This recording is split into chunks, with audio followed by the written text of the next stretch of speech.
یہ ایک حدیث ہے جو متعدد صحابہ کرام سے مروی ہے. اسے حضرت ابو ایوب انصاری رضی اللہ تعالیٰ عنہ نے بھی روایت کیا ہے, حضرت سعد بن ابی وقاص رضی اللہ تعالیٰ عنہ نے بھی روایت کیا ہے, حضرت عبداللہ بن عمر رضی اللہ تعالیٰ عنہ نے بھی روایت کیا ہے, اور حضرت انس رضی اللہ تعالیٰ عنہ نے بھی. 4 صحابہ کرام اسی مفہوم کی احادیث روایت کرتے ہیں. اس حدیث میں نبی کریم سرور دو عالم صلی اللہ علیہ وسلم نے ارشاد فرمایا کہ اذا صلیت فصلی صلاۃ مودع, فرمایا کہ جب تم نماز پڑھو تو یہ سوچ کر نماز پڑھو کہ جیسے تمہاری یہ آخری نماز ہے. لفظ یہ ہے کہ اس شخص کی سی نماز پڑھو جو دنیا کو چھوڑ کر جا رہا ہو. فرض کرو کہ کسی کو پتہ لگ جائے کہ اب میرا انتقال ہونے والا ہے. ویسے تو پتہ لگتا نہیں کسی بھی انسان کو, لیکن بعض حالات ایسے ہوتے ہیں کہ جن میں تقریباً یقینی ہو جاتی ہے موت. فرض کرو کسی کے اوپر پھانسی کا حکم ہو گیا اور وقت طے کر دیا گیا کہ فلاں وقت میں پھانسی دی جائے گی, ساری کارروائیاں مکمل ہو گئی, تو تقریباً 100% جیسا یقین ہو جاتا ہے کہ اب میرا انتقال ہونے والا ہے.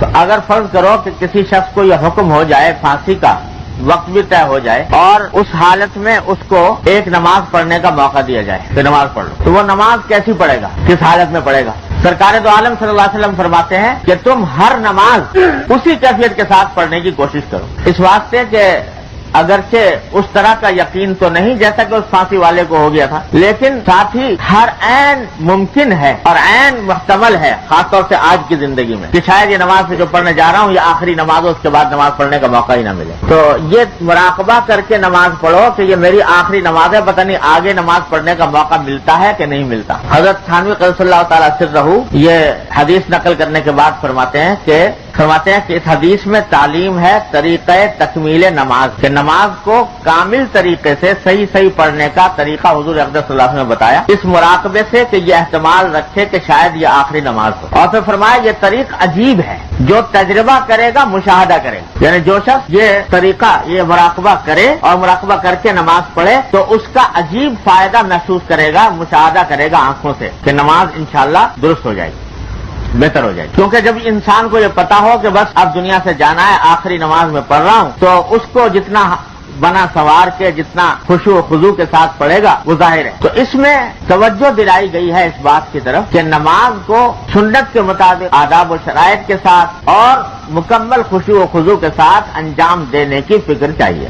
اس معاملے میں ہم لوگ بڑے افراط و تفریط میں پڑے ہوئے ہیں. بعض مرتبہ تو یہ کیفیت ہوتی ہے کہ خیال ہوتا ہے کہ وہ جو نمازیں پڑھ رہے ہیں ان نمازوں کی بے قدری کرنا شروع کر دیتے ہیں. یہ کہتے ہیں یہ نماز کیا ہے, ٹکریں مار رہے ہیں, نہ دل صحیح طرح متوجہ ہے, نہ دماغ صحیح طرح متوجہ ہے, نہ خیالات سے فراغت ہے, نہ یکسوئی حاصل ہے, لہذا آپ اس نماز کو بیکار سمجھنا شروع کر دیتے ہیں. اور اسی کے علاج کے طور پر پچھلے جمعہ میں نے عرض کیا تھا کہ بہت اونچا معیار نہ باندھو.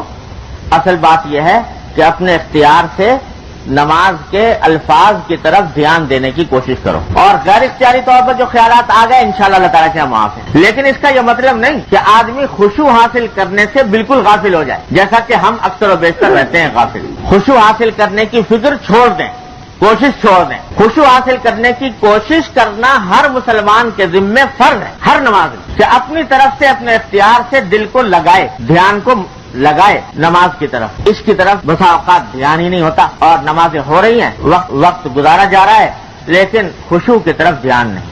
قرآن کریم نے جگہ جگہ خشوع کی تاکید فرمائی ہے. قد افلح المؤمنون الذین هم فی صلاتهم خاشعون, فلاح ان مومنوں کو حاصل ہوتی ہے جو اپنی نماز میں خشوع اختیار کریں.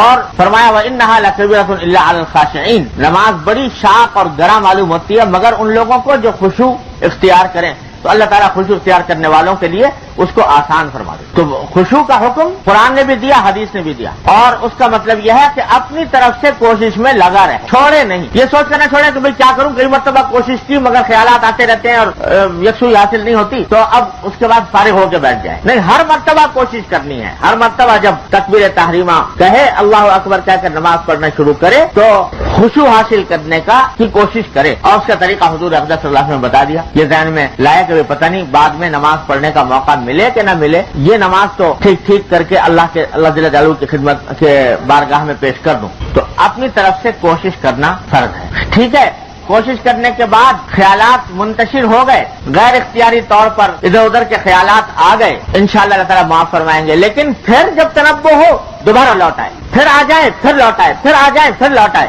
یہی کام کرتا رہے کرتا رہے کرتا رہے، ساری عمر کرتا رہے، اپنے اختیار سے اپنی قصد و امر سے خیالات کو نہ لائے بلکہ غیر اختیاری طور پر آ رہے ہیں، تو جب اتنا بہت فوراً لوٹ آئے، یہ اس کوشش میں لگا رہے، جتنا لگا رہے گا تو اللہ تبارک و تعالیٰ کی رحمت سے امید ہے کہ انشاءاللہ رفتہ رفتہ پھر یہ ہوگا کہ دھیان زیادہ تر نماز کی طرف رہے گا اور کم ادھر ادھر جائے گا، خیالات آئیں گے لیکن وہ خیالات کی آمد کم ہو